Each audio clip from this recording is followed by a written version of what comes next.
I guess sort of firstly, when you both think of North and South, what comes to mind? Perhaps firstly with you, Kevin, and then you, Bob, as well. Well, it just the luck of the game that I got picked to do it. I mean, there's a massive miniseries, and the first one was very successful. So, yeah, I was in fact, I think it was still shooting, Bob, wasn't it, when we came on? Um, Yeah. it No, they had finished. was They still had just shooting. I hadn't finished. been. They were in post production. Yeah. No, just amazing too, because I'd only been in America for about 3 years, and trying to find my way around the politics of Los Angeles, Hollywood. No, no, it was a great surprise and great honor, especially when Bob called me, and I think I said, Bob, why did you call me? It was, I don't know why. I'm still trying to figure that still out. trying to figure it out. Yes. And But yeah, just amazement, really, as luck as well. But my uh, my my initial reaction to your question is that it was a lot of fun, yeah, and it was a big sprawling 12 hours of Civil War from 1860 to the end of it. It was based on a best-selling novel, and ABC wanted to take the second half and lean it more into, the Civil War, and that's what we did. It was already there was a first draft that was written, but again, the network wanted to move it more into the Civil War era and episodes. Well, when we were brought on board, the first part, the first 12 hours, like Kevin was saying, they had just finished, they were in post production. And we started. And the way I brought in Kevin was when I was brought in, um, and David Wolper asked me to come over and, you know, get involved along with ABC. Um, I was remembering one day about some of the directors I had worked with. And that night I happened to be watching Master of the Game, Masters of the Game, which was a mini series that a friend of mine, Norman Rosemont, had produced, big sprawling epic. And it just so happened the first episode Kevin directed. It was what, Kevin, 7 hours, 8 hours, something like that. yeah, yes, 6 hour. Yeah, I can't. 6 hours. And he happened to direct the first 2 hours. Yeah, So I happened to be watching it just because my friend Norman Rosemont. And I really was impressed by what I saw. And so the next day I called Norman, said, I'm looking for a director for North and South. And in those days, it was probably wise to take on, and part one did the same thing. They hired three directors, for each 2 hours. And so I was looking for the first director. So I called Norman, and he gave me some high compliments on Kevin and how he worked. So we were both young guys at that time. Don't forget, this is 45 years ago, I guess, isn't it, or more than that? Um, so I called Kevin through his agent, and I said, "Come on in for an interview. I'm doing this." And Kevin walked in, and I immediately liked him, and then I immediately had an emotional connection with him on just visually what he could bring to the to the property. And I asked him straight out if he wanted to direct the first two episodes, or the first episodes, the first 2 hours. And he said, "Well, what about the entire project?" And I'm thinking, wow, that's kind of ambitious. So I said, well, here's what we're doing. Here's the number of days, and here's the scope of it. Here's how we're going to be working it. And gave him a rundown of the physicality of the show. At that time, like I said, it was a draft written, but nobody was really enamored with it because they wanted more of a, like I say, more of a Civil War bent on it. So I started thinking about it. And I said, well, that would make it a lot easier for me if I can communicate to this character, you know, and we have a relationship, so to speak, a communication. So I said, yeah, I'll go along with that. So I convinced ABC to hire Kevin and do all 12 hours, which is 6 2 hours, right? That's a lot. Um, and they said, well, if you feel confident, I said, not a problem. Trust me on this, right? I I didn't know Kevin from an apple at that point. So I said, okay, let's do it. So we made a deal with Kevin, and we started the preparing. And I had hired a writer by the name of Richard Fielder, who had lots of 2 hour movie historic credits. He did George Washington. He did I don't know. He I can't remember all his credits, but he had done several historic 2 hour movie credits. Uh, so I hired Richard to come in and work with me to start rewriting the script. And as always, it was like school that, you kept pushing the report down. Oh, I'll start next week. I'll start next week. I'll start next week. And before I knew it, we were like a month away from the start of production. And I called Richard and I said, hey, Richard, come on in. We really got to focus on this project. So, okay, came in. And as we started going through it, we started saying, well, that doesn't make sense because this should be like that. And all of a sudden, we started to get into it creatively and realized that it wasn't going to be just polishing a line or making this an interior and that an exterior. It was a total rewrite. And hence we started. And I will let Kevin talk a little bit, and I'll tell you how we physically and creatively did what we did. Kevin, why don't you start when you Oh, walked in and said, I'm going to be working with Bob Papazian? Oh, my God. well, yes, the what we the plan was to stick with the outline as it was because a lot of stuff had locations and things had already been prepared and so on but the cast was basically set because they were in the part one. Um, so Bob and Richard would embellish, shall we say, the Civil War side of certain scenes, but they were going to be moved within the 12 hours. It wasn't going to be in the what's the word the literal sense of the script as written. It was going to be shuffled around. So it was a jigsaw puzzle, really. And we were getting closer and closer, and we had to go and look at locations and all the rest of it, and extra casting. But Bob and Richard were very diligent, and obviously we had if we were going to a certain place to shoot in Mississippi or Carolina, we concentrated on that because we wanted to shoot all the scenes that were in that state. We didn't want to go backwards and forwards. So it was a whole, jigsaw puzzle.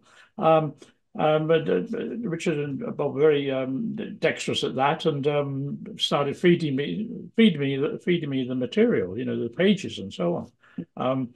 But it got a bit close towards the end, because the pages were arriving on the set, for the poor old actors to learn literally in the morning, I but will say, somehow it all worked, and we got through the 111 days. I think we shot it yeah, in. well, what happened is that when Kevin and I really started focusing on the project and start preparing it, like you said, we went and scouted all the locations that had been established in part one, and then there were other sequences that were brand new in part two, and we started picking those locations.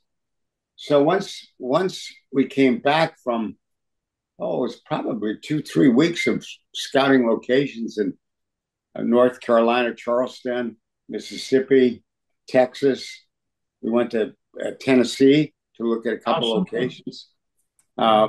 uh, and then we came back, and I love shooting in Los Angeles, so I said, let's give ourselves a breather and start the whole thing, the production in LA, and I started pulling scenes that I thought we could shoot in Los Angeles, which was about 2 weeks worth of shooting.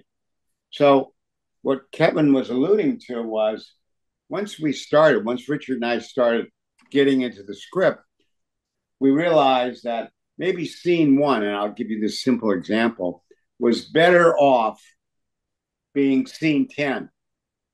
Okay. And that scene 10 was better off being scene 237. And we started looking at how all this was going to fit.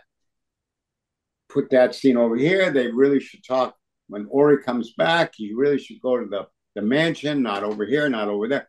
And like you said, like a jigsaw puzzle, we threw all the parts up. So now, how do you do that? And Warner Brothers and ABC and David Wolper had put in a lot of confidence, and I was like, "Oh my God, I'm responsible for this mess." And so what I did is I came up with a system, and what the system was, we did the schedule, the board, so to speak, and it was 120 days. I had allotted 18 days for 2 hours. Okay. So 114 days, right? My math correct? Yeah. 18 times 6. Okay. And so that was the schedule. That was the total schedule. And then we had actors that worked within, you know, episode one, as well as episode two, as well as episode 4 and 6. So it had to be scheduled for residual payments and how everybody worked. You didn't want somebody working on a Monday and then 2 months later come in on a Tuesday. So with that in mind, myself and the first assistant director were putting together the schedule. So we came up with a schedule and we based it off of what was written. Okay. So then what I did is I said, okay, if scene one was going to be scene 27, when we were happy with the scene, Richard and I, we would put on the page scene one, old, and then a slash scene 27, new. So the department heads who were preparing scene one with all the elements wouldn't get confused and saying, oh my God, what are we going to do? So what I did as a producer was make sure that all the elements that were needed for scene one appeared in scene 10. So nobody panicked. And then I wrote this huge, it was about a 3-page memo explaining the system. So when you got pages, put them in your book. Don't worry about where they're displayed. Just worry about the element that you prepared. So if you prepared 6 coffee cups, that scene was going to have 6 coffee cups.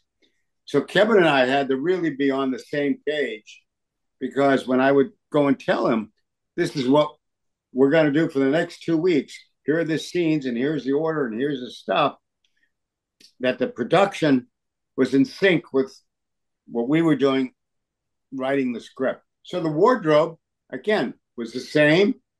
The number of horses that we needed was the same, only they appeared in the script in a different order.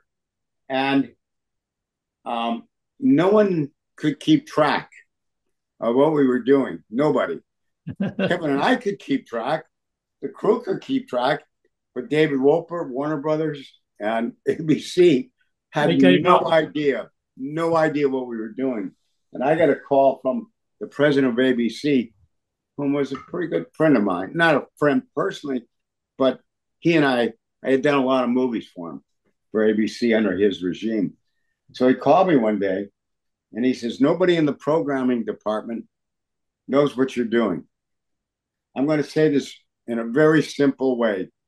We're investing in the license fee close to $30 million. Warner Brothers has no idea what you're doing. You're out there all by yourself. If you screw up, consider going into a different business because it won't work for ABC again. Not a problem, Brandon, not a problem.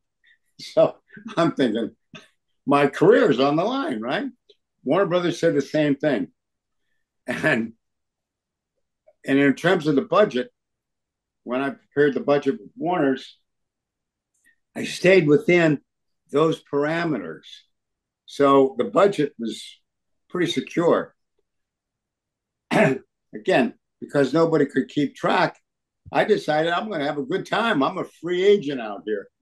So we did. We had softball teams and we had parties and we had, when we were doing the Civil War battles, we decided, remember, Kevin, we picked a ranch in Mississippi. It was like 1,200 acres. And we went into the center of those 1,200 acres and we put the company, the production, the trucks and the cameras and right in the center. And then there were spokes. And each one of those spokes, those areas were one of the wars, one of the battles of the Civil War. So we kind of coordinated that so that on Monday and Tuesday, we did the Battle of Antibes over here. And then on Wednesday and Thursday, we went over there and everything was the hub. And I had a horse and I would be riding from, station to station, so to speak. And we did it in the amount of time, 2 weeks, and we came in on schedule on all of it and on budget. I think we actually came in a week under, as I recall. Yes, End of the yes. day. But this flag I've got behind me has got all the battles that we fought all along here. It's not that I'm patriotic, being British. You know what the Americans did to us, but yeah, that's got all the battles that we fought. And we went from one to the other, and the camera was on a truck or on the what do they call that, crane. And as we Great. moved from location to location, as Bob said, on the sort of spokes, we got the guys singing the various songs, the Civil War songs as they marched along. So we were filming this with the crane, and it really Oh, it's great. And what happened? There you go on, Bob. I'll tell you a funny story. So we put the word out, and over 2,000 reenactors came to our our ranch, our hub. So where are they going to stay? Well, they wanted to be in period. So they all arrived on a Sunday. This is unbelievable. They all arrived on a Sunday. And we had a big camping ground earmarked for them because they insisted before we brought them in that they wanted to camp with their mules and their cannons and all that sort of stuff. Okay, fine. X marks the spot. That's where your camp's going to be. So then the production manager said, how are we going to keep these people clean? How are they going to wash themselves, right? So there was a lake on the property. Now, this is around October. No, September. So it's cold. It's getting cold. So there was a lake on the property. So our camp, when we marked the spot X, was by that lake. Fine. So the art director comes up and he says, I have a good idea. I said, what's that? I'll accept any idea. He said, why don't I go buy about 3 or 4 pool heaters and we'll suck the water out of the lake, send it through the pool heaters, and then I'll have some pipes set up for overhead showers. And I'll put boxes for the showers and put a ceiling over it. Great idea. So that's how we heated the water for the showers so they could take hot showers at night, and and it worked like a charm, Yeah. like Well, charm. a lot of them brought their own horses and their families with them, all dressed in period costume, and the horses and bridles were all 1800s, right? period and everything. So it was And when absolutely we walked, we even Kevin even shot there. He says we came out on a Saturday, the production manager and yeah, and Kevin, you were with us. that's So right. Yeah, we go out to the camp, and here are the campfires, and they're playing their harmonica, and the mules were all lined up, and all the cannons were over here, and they were singing songs and cooking beans. It was like this massive set. And so Kevin said, let's just grab a bunch of shots. So we did. And yeah, we put our characters, our actors in the camp. So they're yeah, sitting around the campfire talking and blah, blah, blah, blah. And we quickly wrote some scenes for that so that, we didn't, it was free. It was absolutely, humanized it. it went over like a charm. Yeah, yeah. Everybody was happy. We Big finished in 2 weeks. We had a big party at the end, and everyone rolled up their tents and off they went. yeah. Well, it was they were great guys because they're obviously fanatical about doing it properly and so on and so forth. But when we had the clashes, the beginning it was equal amount of troops fighting each other, and you shout, okay, cut, cut, cut, cut. They kept on fighting. Yeah, They wouldn't right. stop. And the noise, you can imagine the noise is tremendous. Anyway, eventually they will calm down and say, but as the film went on, of course, there were more northern troops than there were southern troops. And so we wanted the northern troops, the southern troops, to put on some northern, costumes to be, they wouldn't do it. There's no way you're going to get a No southern. way. They wouldn't trade their Wouldn't play. flags. So, But they were really a great bunch, and boy they knew all the marching and the orders, and they were absolutely highly and trained. what we would do when we did these battles, every single night we had a production meeting, and we brought in. You reminded me, Kevin. We brought in the commanders of the units. So maybe there were 10. So our stunt coordinator, those commanders, some of the key production personnel, the assistant director Kevin, myself, and we would go over the next day's work in detail. And we had at one point we had 3 units shooting. I did one second unit. Kevin, of course, did the first unit. I did the second and third unit, and our stunt coordinator did one of the units. And so we choreographed what each unit was going to do and how many reenactors went with each unit, what battles we were going to. It worked like clockwork, like clockwork. I mean, and when we finished those 2 weeks, the network was saying, "How are you guys getting this footage?" Everyone was shocked. Yeah, Everybody was shocked because it's so authentic, and we covered all the scenes and all the dialogue, whatever it was, and then we continued. And then at one point, we were in Natchez, Mississippi, I think. that's right. Natchez, we got yeah. And we were at the kind of the tail end of the production. We still had a couple weeks left to go in Los Angeles, so our schedule was Los Angeles, Charleston, somewhere else, Mississippi, back to Los Angeles for 2 weeks, 2 or 3 weeks. So we were at the last 2 weeks in Natchez was night for night shooting. And it was at a camp, in the camp. So I said, when it was like a Wednesday, and I turned to the production man. I said, what are we doing here? It's night for night around a campfire. We can do this anywhere. Let's move the company back to LA 2 weeks earlier.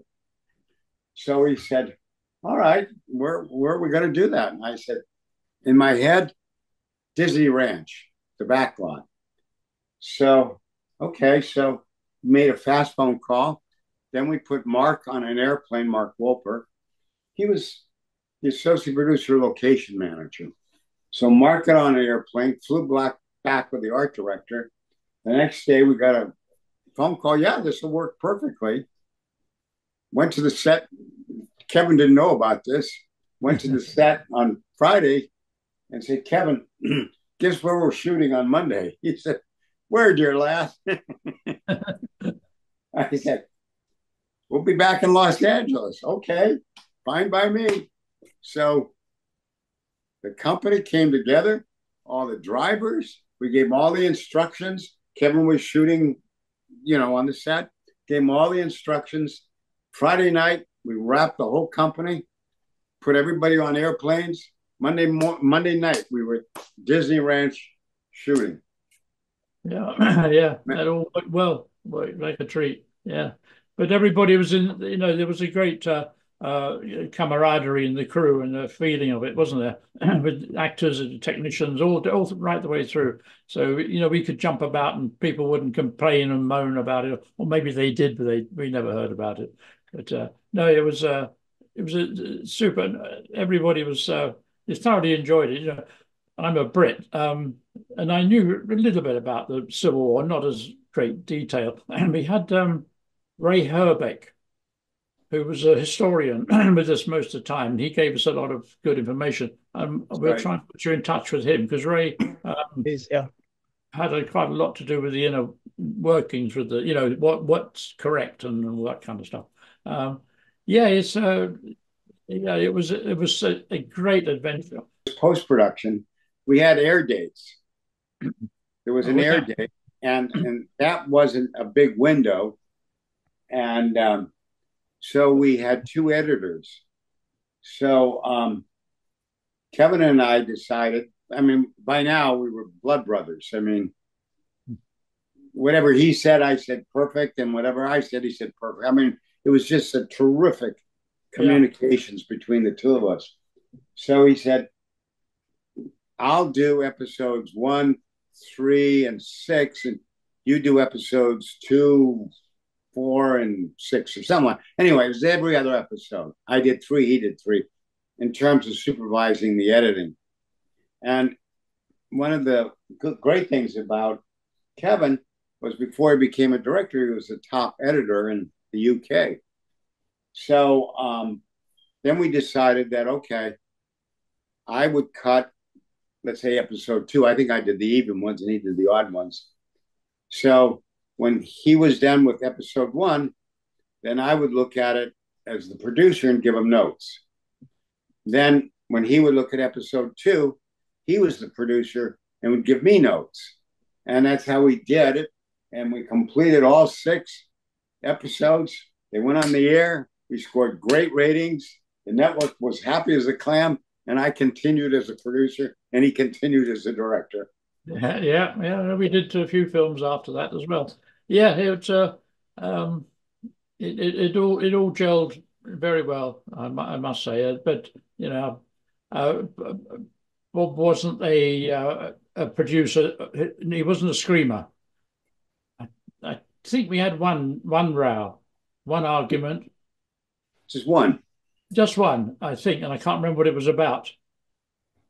I think I can remember it was about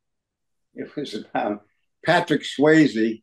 He wanted to do some heroic thing, and I was saying, yeah, but if he gets hurt, and then he said, well, and then we started arguing about something that was totally foolish, and in 5 minutes, I said, well, whatever you want to do it, and I walked. That was it. That was the only time we lost our temper. Well, Patrick is a great guy, and threw himself into everything with great enthusiasm.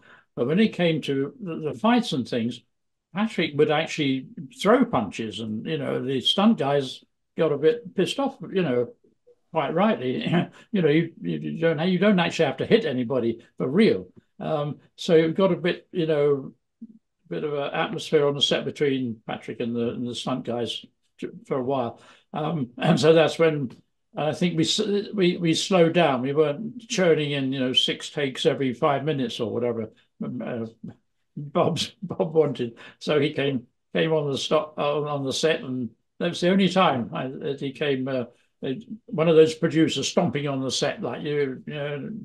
But and it all got sorted out very quickly and moving on, and it worked fine. But that was yeah, just the once, Bob. Because of the relationship I had with Kevin, he must have directed about at least 7 to 10 movies for television thereafter, just for me and Yeah, Jim, yeah, my partner, my business partner. that's right. All Yeah, we good did a stuff. lot. We did the ones in France, the Yeah, 3 in France, and then a couple more here, a couple, three around more. here. Yeah, it was about 7, 8 movies over the Yeah. course of the next few years. There's a New York Times article published just as book one was about to air, and I think as you mentioned, sort of book two was still being worked on, and it mentions the fact that there was kind of a seamless transition because book two, as you mentioned, had its own sort of production team really. Did you spend any time on book one at all, just visiting the set and seeing what they were up to, or were you just kind of completely separate to that? I actually shot for. I took over the direction for 1 week Oh, okay. um, because I think a lovely director had a domestic problem, um, and so I was sent down there to take over for a week. So I got to meet all the actors and saw what they were up to, and you got the feel of it. So yeah, I I don't know that we ever ran the film there, the whole film. Must have done somewhere along the line, or watched it because it was airing while we were shooting, I think, Bob. Yeah, they were airing part one, so Yeah, that's why part two air dates were close up to them. and So we had a small window because we had to catch up to what they were doing. we never really got to see the whole thing because it was still, yeah. Anyway, yeah, so that was my, going down there and meeting the crew, which is a great asset just to get the feel of it all and everything. Now we had, I mean, we even though the main characters were cast, we had about 250 more actors. I mean, it was a gigantic cast, Yeah, and we had Jimmy Stewart, and he played the lawyer, and we had Gene Simmons, some of the real motion picture giants, Olivia de and Havilland, Olivia de Havilland. Olivia de Havilland was in. Yeah, Yeah, yeah. and there Al were, Holbrook. Yeah. and I'll tell you, somebody that became a gigantic star, and I kept making his part bigger. And Kevin said, "Yeah, this guy's terrific." Was Forrest Whitaker. Forrest Whitaker? Yes, Forrest he was Whitaker. like he had a very small part as a Yeah. slave, and I kept saying, "God, this guy's so good." And Kevin said, "Yeah, he's a pro." So I kept making his part bigger and bigger and bigger and bigger and bigger, and Forrest Whitaker became a big star. Yeah, Direct he was a runaway slave, I think. runaway slave. I remember the first time on the set when he, and it wasn't as you say, it wasn't a very big part, and you go roll and think, and as soon as he started, the hairs on the back of my neck, he was such a, and it was relatively Just really good. simple scene, and he said, "My God, this," immediately when somebody's got it, or something special is happening. And I think we were actually filmed in some of the slaves' quarters on that mansion, and there was a black lady singing a ballad, and it was just myself and the operator and this woman, and it was just so, I mean, uncanny, and you just imagine the horrendous sort of situation in those days that it was. Matthew, did you see the movie? Have you ever seen the movie Spartacus Yes, yeah, yeah, with Kirk Douglas? yeah. I'll tell you a very interesting moment. So, Gene Simmons was Spartacus's wife, right? And at the end of the story, he's crucified. He's on the cross, and she's going out of Rome, and she stops and she holds up her son, the baby, and says, "This is your son." Remember that moment? Yeah. All right. So Gene Simmons is doing a scene where she runs into the barn, the burning barn, and gets something. I forget what it was. And a timber falls on her, and they run in and drag her out, and she dies. Okay. So we're getting all prepared. It was a night for night, and we were sitting around, and I was talking to her. And we had a stunt double for her, young gal, who had her wardrobe, the wig, stunt double. So I get a tap on the shoulder from the stunt double. She says, "Could I talk to Miss Simmons for a moment?" I said, "Absolutely. You want to talk about this thing?" She says, "No." She says, "I was the little girl. I was the baby in Spartacus." I said, "But you're a girl." And he's supposed to be his son. So she started laughing. I would laugh. So I got immediately, as a producer, I'm calling all the reporters, right? So she goes to Gene Simmons and says, "I was the little baby that you held up to Spartacus." And she was even shocked. So, because she had diapers on, she couldn't tell, right? Here's your baby, hold him up, Yeah, yeah. So there it is, like 25 years later. Mm. Yeah. That was a nice little moment, actually. Yeah, yeah. Yeah, well, what are the chances? But incredible. And you mentioned obviously the guest stars that were involved in North and South as well, and you've already mentioned him. But obviously James Stewart, I think is notable for being his last on-screen performance. So I guess what was it like to have him there and work with him? Well, you Hey, it don't. was a moment. Go ahead. Go ahead. Sorry, you don't direct Jimmy Stewart, do you? I mean, we couldn't say, icon and a real gentleman, a Hollywood star and stuff. And of course, he's word perfect, and he sits, right next to the camera. He doesn't disappear into his, changing room, and so on and so forth. Absolute, you know, it's. You say cut, and he stops on the mark. As you say cut, and he stops, and then he looks at you like, all right, or say it doesn't ask you, he just looks at you, and you say, "That's fine, Mr. Stewart. We'll do a close up now, or whatever." Same thing, you'll be close up. Okay, my boy, and off to do it again. And then while they're changing lenses or doing whatever, he would then still sit by the camera. He wouldn't, or go back on number one mark. There was none of this rushing out of the room, out off the stage or whatever. He was shooting downtown. It was really hot, wasn't it, Bob? I remember. So he Yeah, had it was. the waistcoat on and all thing, and then he was doing off camera, dialogue. And I said, "Oh, you could take your waistcoat off now, sir, and take your jacket off." "No, no, I stay in my outfit throughout the whole my costume throughout the whole scene." Then he did. He wouldn't unbutton anything to. He said it's for the other actor. Which I went up to him. He was sitting in that very moment, and I went up to him. I said, "Mr. Stewart, can I get you anything? Can I get you some water or Coke? Anything you want, we'll deliver to you." And he said, "No, my boy, I'm fine." Okay. Yeah, it's And he absolutely not. sat right next to the camera. Yeah, And there was a certain discipline that those actors had coming up. I worked with Joanne Woodward on a movie, and we were down south in Texas, and it was like 110, and the camera was here, and she sat knitting, and I said, "Miss Woodward, why don't you go into your dressing room? It's nice and cool. It's over there, the trailer, over there." Nope, this is where I belong, right next to the camera. It was that was it. Yeah. When you work with those kinds of people, it's a pleasure.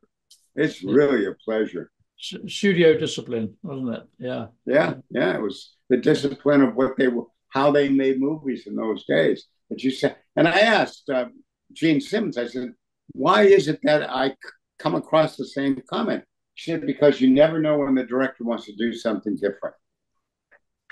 Okay. Yeah. Yeah. No, she was. Yeah. Anyway, And I'll tell you one thing, Patrick Swayze was a real, he was really nice to work with too. Mm. He was, he was, he knew what he wanted to do and how he wanted to do it. And, he would talk to Kevin and every now and then he'd come up to me and say, can I change this word or line? Sure. What do you want to say? And we'd work it out. And he did what he was told to do. I mean, he was a pro. real pro. He was Yeah, a no, he pro. was. Yeah, yeah. And there were a Well, lot, entire cast, but they were all congenial. Nobody gave anyone any problems. You no, know, we had a fun time yeah, it really was. for the And size for the size of the production, for the amount of money in those days. You're talking $30 million in those days, and for being out there on your own, it was the highlight of my career. It really was. yeah, we in the scenes where we had to have cannons firing, and they would put in quarter loads, right, dummy quarter loads, and so and you're couple of two or three cameras on them, and you're standing there, and these guys know how to load and do all that stuff. They're absolutely amazing, the reenactors, and they fired when these guns go off, and there's six of them, boom, boom, boom, boom, boom. The ground, I mean, shakes and stuff flies off the ground, and you're knocked around. That's I right. said, I said, my God, this is only a quarter. You imagine what it was like with the real thing on the day, and somebody's shooting back at you at the same time. Mm. I mean, boy, And the way they fought in those days, here was a oh, column, here was a column, and they just start shooting at one another as they were closing in, and you go, huh? Well, and I and I would ask the guys, are you sure you're doing it the correct way? Oh yeah, this is what they did and how they did it. absolutely Did you suicidal. Yeah. do you remember the movie um, Glory? Oh, Remember yes. that? Yeah. Well, before they started shooting, we were done, of course, on the air, done. And I got a call from the producer, and he had asked me how we did the Civil War or the battles. And I said, well, we had Ray Herbeck. He was the historian. He knows everybody and blah, blah, blah, blah. And all we did was put our cameras in certain strategic positions, and Kevin would coordinate what was going to happen. And and Ray was right by his side explaining the historic part of it. And he said, great. When I was in a movie theater, and I'm seeing some movie with my wife, we used to go every Friday night to a new movie, new opening. And so I'm watching the previews of Glory. And I turned to Sandy and I said, God damn it, that's the footage we shot in North and South. And she said, really? And I said, yeah, they stole that from us. They stole the film. They went to Warner Brothers. And then I realized, no, wait a minute. What they did in Glory is what we did in North and South because the reenactors did it. And it was the same shots because Kevin had placed the camera in the right positions. They copied what he did. Yeah. It was interesting. Mm. Absolutely. And Kevin, Bob has already said that obviously before you became a director, obviously you were a very successful editor as well. And obviously you were an editor on a couple of Richard Attenborough's sort of early films that he directed, Oh, What a Lovely War and Young Winston. Is he somebody you learned sort of much from, or did you not spend sort of too much time with him? Attenborough. Yes, yeah. Oh, absolutely. Yeah, was on a film as an assistant editor called Seance on a Wet Afternoon. Dickie was the producer. Brian Forbes directed it. A lovely, lovely, great movie. I was the assistant, and we got to know obviously both Forbes and Attenborough very well. Shot at Pinewood, and you go on the set back and forth, and you can stand on the set and you just assimilate what is going on the set, and I've been on many, many sets. It took me 20 years to get to editing a major, major motion picture like Oh, What a Lovely War. And yes, it was very odd. And then about a year later, I was doing a Charge of the Light Brigade soundtrack, and Attenborough called up and said, "Oh, darling, I want you to edit my first film. What a Lovely Voice." So I'm coming over to see you. He came over to the cutting rooms then and there because he lived near Twickenham Studios where we were at the time, and he went through the whole movie, singing and almost dancing every number in front of myself and the assistant in the cutting room. And then, took the job and so on and worked out, and I got young Winston. No, and you're on the set all the time, and you just assimilate, and also the way he gets the crew behind him, you know, and that's I learned a lot of that diplomacy, how to get the crew behind you and on your side, and so on. You involve them, you don't scream and shout on the set for starters. It's just so I know I learned an awful lot from him, and then in the cutting room when you're going through shot by shot, you learn diplomacy, and I don't know, Bob, if you knew Carl Foreman. Carl Foreman was the producer on Young Winston, and Carl and Dickie had fallen out, and they wanted to. Then Carl wanted to come in the cutting rooms and go through reel by reel with Dickie and myself, of course. And so you start, feed the film into the moviola. The first cut goes through, and Foreman says, "Oh, right, stop. Now I think da da da da. This is the first cut in the movie." I said, "Oh, okay." And then Dickie says to me, "Well, Kevin, what do you think?" So now you're in the middle, but Carl Foreman was a tough Hollywood producer, great writer producer, and then Dickie had got me the job, and so you had to. What am I going to do here? Just to I think I know what you both need. Leave it with me and let me come back with something else. And so we went on through the rest of the film doing that. I learned a lot of diplomacy. And it helped when get on the floor and get the crew with you. You need them. It's a team. The whole thing's a team effort. From the producer downwards. What do you sort of both think is the sort of lasting legacy of North and South? And could you have imagined sort of back then that 40 years later we'd still be talking about it and fans would still be watching it? I did a movie. I'll answer your question in a circuitous way. I did a movie in 1983 called The Day After about a nuclear exchange. And just recently, a book came out about it. It was called Apocalypse Television. And it talks about how ABC had pressure on them, how, as the producer, how I had to get through this movie, and what the Reagan White House was all about. And the interesting thing is that when the movie was over with, President Reagan saw the movie. He didn't see it on television. He asked for a copy of it. The White House did. Do you know the story? No, no. And he asked for a copy of it. I was in the last stages of post-production, and when the network told me, I threw something together and sent it. I mean, it was a book.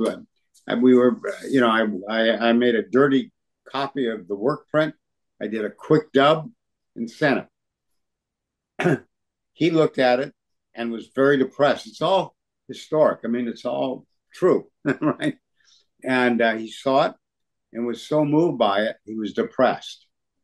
So he called up then Premier Gorbachev, and he said, "I want you to see a movie that I just saw, and then let's talk." So he sent the movie to Russia, the USSR. He sees, he calls up Reagan, he says, "By God, and that led to a detente, and that led to the first de-escalation of nuclear warheads in 1988. So that little movie found its mark, so to speak. And it just won't go away. I mean, here we are, 2024, and a book was just published, and the same thing. I was interviewed, and I said, "Oh, that'll never go anywhere." Came out, big seller. Anyway, my impression of what we did was, as I told you, um, it was just the culmination of my career at that moment. I did, I put everything I knew into that relative to the script, working with a director, working with a big cast, a big production, uh, having my reputation out on the line. It was the culmination of all of that. And I was only a guy of about what, Kevin, you were like 42, 43, Something like and that. I'm Yeah. only a few years Yeah. younger than you. Yeah. So I was like in my late 30s. So it was a big moment for me. And and it just solidified my reputation at that point. And as I look back on it now, and I look back on it fondly, um, the things that I learned, the things that I experienced, never really touched the experience that I had on North and South. Um, I mean, I came close. We did a lot of movies, right? I got an Emmy for Inherit the Wind, worked with Kirk Douglas about 3, 4 years later. So I mean, my career kept going, but the personal experience of that movie, of that project, was really unmatched.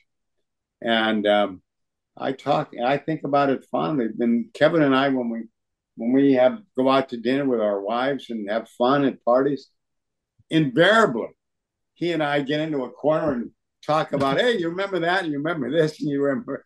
So it lives on. It lives on, and today's uh, today's students, if you will, and the young filmmakers of today, it's a shame that they don't look back and look at the history of what brought them to their very point of their career. I mean, I used to know, and I know you, Kevin, you talked about Attenborough a few minutes ago. When I was a little boy and I watched television or went to a movie theater, I knew all the credits. I knew how the motion picture business started. I knew who did what. And when I came out of the Army in 1968, I started working for Aaron Spelling. And I thought, oh my God, Aaron Spelling. Well, he wasn't Aaron Spelling then. He was just a solid writer producer at that moment in time. But I knew him back in the 60s, right? In the late 50s, his name. So my point, I guess, that I'm making is 40 years later, I look back on this experience and I can tell you almost word for word, moment for moment, the things that happened on that show because they were so important to me. Yeah, yeah, it's ingrained. I mean, from a director's point of view, I mean, from the producer's point of view, the mechanics and the organization and all behind the scenes, which the director a lot of the time doesn't have to bother with. He's meant to present me with the set, with the actors, and so on and so forth, and he did. But the canvas, I mean, to do a civil war, which and the battles and so on, which as I say, I knew a little bit about, not a lot, but I was, I was very keen on the Civil War and so on, but I didn't really know the occasions to actually go to some of the same locations, that these battles took place. Um, but given the opportunity to be up on a crane, with this vast canvas and these 2,000 guys coming to each other, I mean, it's a dream come true for anybody. And so that's what I remember, just the scale of the thing, and just to be given 12 hours of 12 hours to play with, and great drama, and Jimmy Stewart, saying action to Jimmy Stewart, for goodness sake, and Olivia de Havilland, you know. Yeah, I mean, and it's still I mean, when you called and you wanted to do this interview and write about it and so on, I was, well, that's very unusual, for miniseries because, um, and I think for a while this was the last of miniseries for quite a while. But all they do is miniseries now anyway. They have, 8 episodes, 10 episodes, 12 episodes, or whatever. Big deal. Like it's something new that's been invented. But it's all been done before. There's nothing new under the sun. Anyway, no, it was a big turning point in my career, solidifying it, shall we say, in the TV world, and meeting Bob, who is a great producer.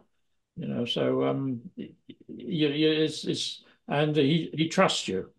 He Hmm. didn't often You didn't often come on the set, as I remember, because you're too busy writing the scenes that for next day's work.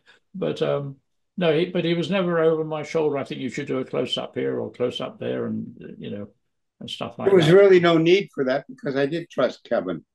Yeah, And, I would go out on the set in the morning, every morning, and have a cup of coffee, talk, hi, how are you?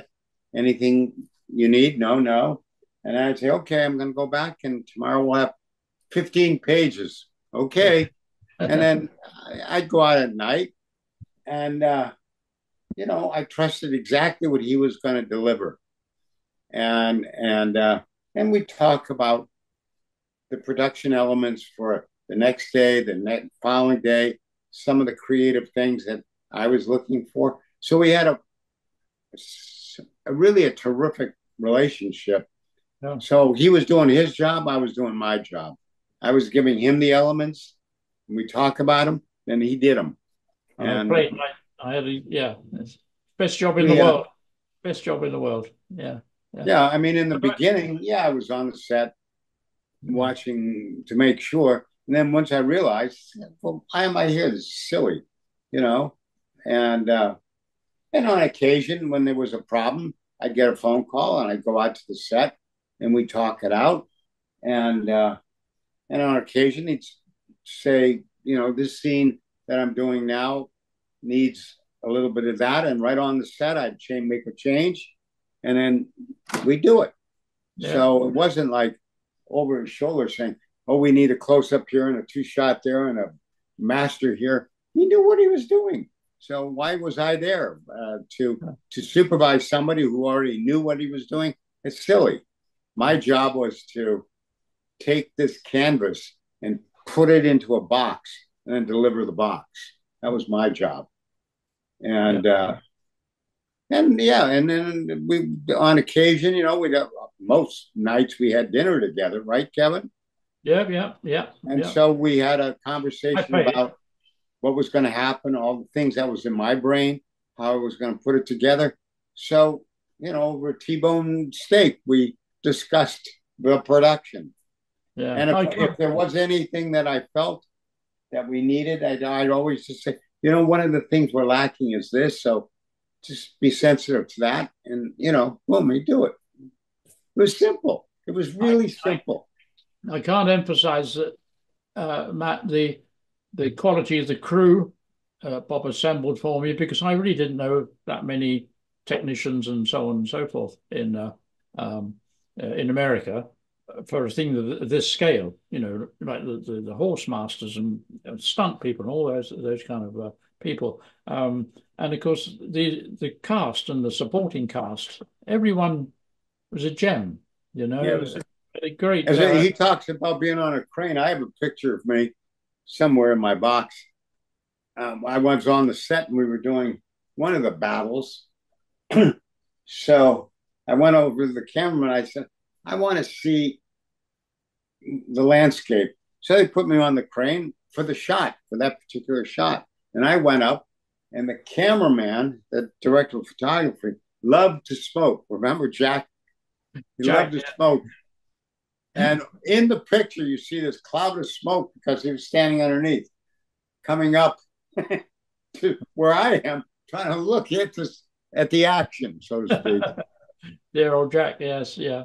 No, but I Now, can't wait a remember. minute. I have on my wall of shame, I have something from North and South.